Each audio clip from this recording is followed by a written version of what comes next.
People will often say, making music your life means I make all my money from music. Let me ask you a question. I'm going to give you a job, stack shelves in a supermarket, and I'm going to pay you $100,000 or pounds an hour. You just have to stack shelves for 2 hours. Would you take that job? Most people would say yes. Why?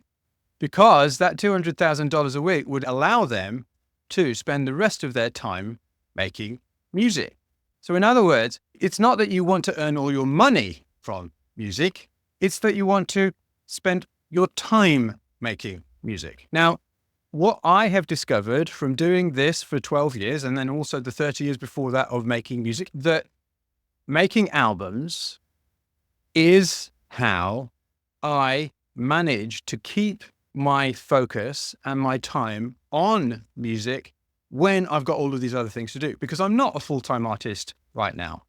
There are certain conditions that creating albums create, which allow me to keep music front and center. I call this album alchemy because I looked up the definition of alchemy in the dictionary, and it really does describe what happens.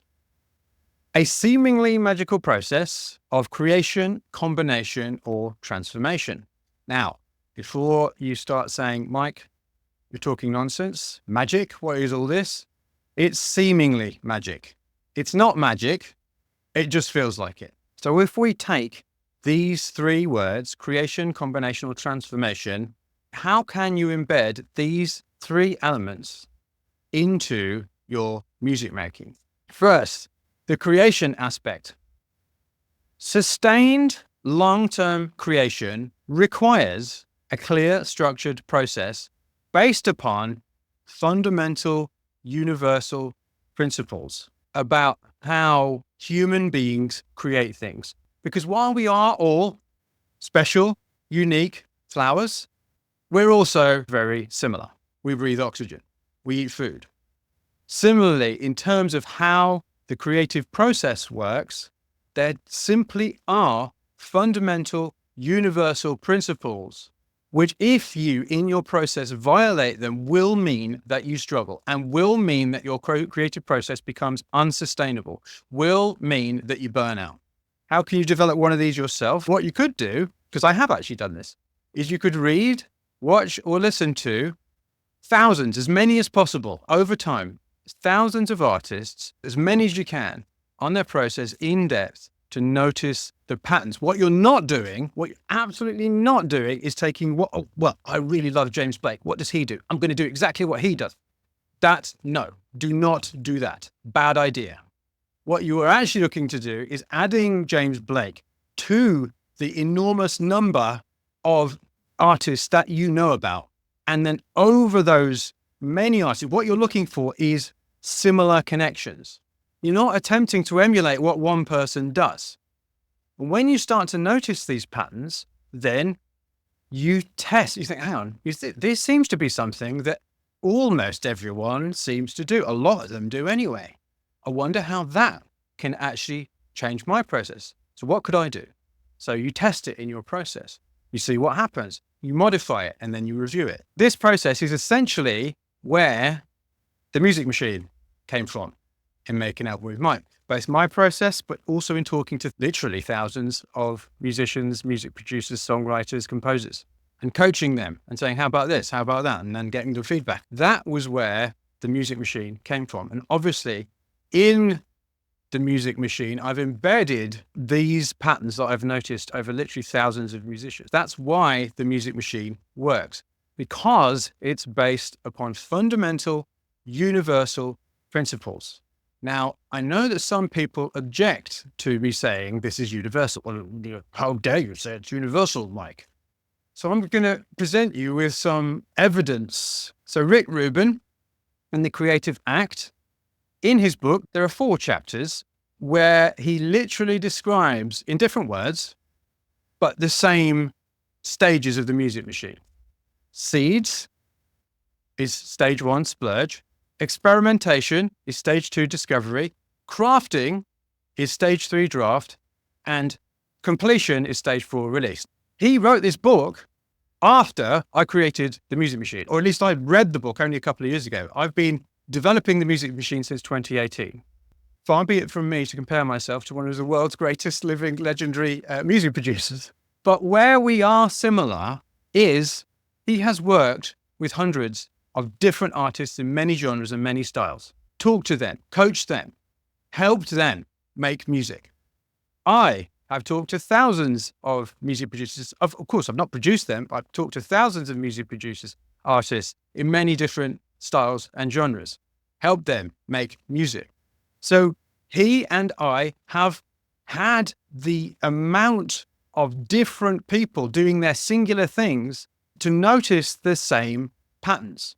So when you listen to a singular artist, or even a really famous artist, talk about their process, yes, they've got a lot of success, but they have been focused on their singular process. So they don't have this view, this absolutely essential zoomed out view. So that's why I'm fairly confident to say that the principles upon which the Music Machine is based are universal, because this process is flexible. It is a zoomed out process. It is about the overarching approach you take at the different stages of the creative process. So then if we talk about combination requires alternative perspectives. How the Music Machine came about is another example of combination, noticing patterns. What's absolutely essential, and I've made this mistake many times, is that you do not attempt to retreat back into your cave and do this alone. I've tried, trust me, I've made that mistake. I'm fully paid up member of the do-it-yourself crew. It's not a good idea.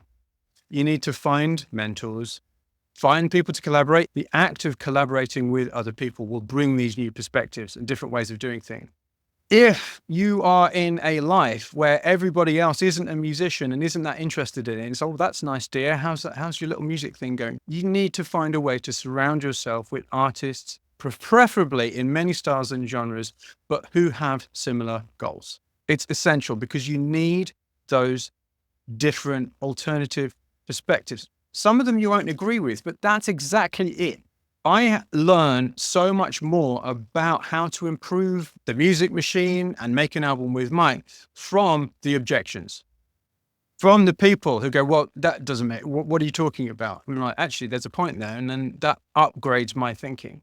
So you don't want to be in a situation where it's either just you or you're just surrounding yourself with everybody agreeing.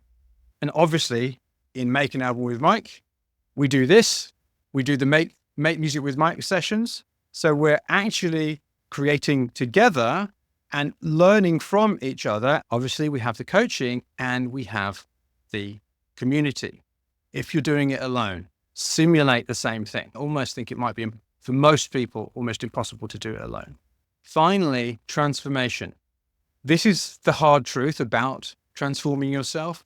Transformation requires resistance. You can't grow without resistance. Think of it like a muscle. Define projects to finish.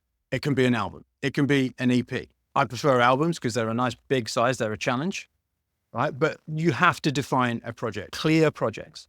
Chunk those projects into milestones. Set challenging deadlines for those milestones. And when you don't hit them, don't hit yourself with them. Learn from not hitting them. Okay, what happened? What did I do? What didn't I do? In Make an Album with Mike, we have a series of challenges which are leading to these milestones. So we've got idea generation, where we do a splurge challenge and a discovery challenge. Then we have execution, where we do the drafting challenge. And then in presentation, the challenge is hitting the deadline. A series of milestone challenges that lead to your album, because that is the resistance, the force that is required for your muscle to grow, for you to progress. Because at the end of the day, what is it that is being transformed by this album alchemy process? You are. You are the one who's being transformed. You're becoming an album artist. You're becoming a better producer. You're becoming a better songwriter, a better singer. You are the transformation. The alchemy is happening to you.